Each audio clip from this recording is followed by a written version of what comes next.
If you can't actually just sit and feel your emotions, you're never going to find true happiness or peace in life.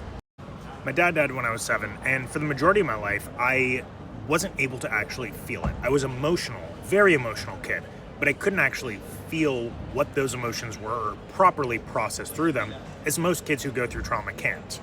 And just to emphasize this even more, I have virtually no memory from the ages of 7 to 12. All blocked out, suppressed. I literally can't think of a single memory within that time frame. And the suppression of my emotions continued into my teenage years, where I'd do pretty much anything to not actually feel my emotions, whether it be playing video games, playing sports, hanging out with friends. I would never actually just sit and feel what was going on inside of me.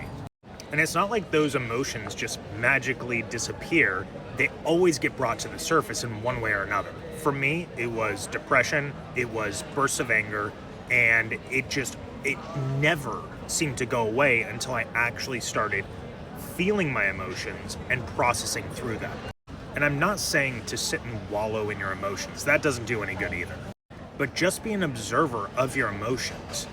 Observe and see what comes up. What are those feelings? Don't try to hide from them. Don't turn to different vices, drugs, alcohol, video games to try to suppress them and not feel them.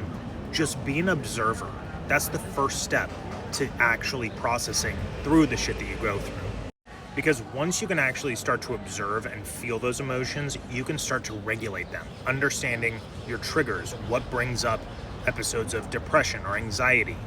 And look, I'm not a PhD, I'm not a therapist, but this is something that's worked for me in my 20s when I actually started doing the work. Just being able to sit in silence and meditate on the feelings that were coming up.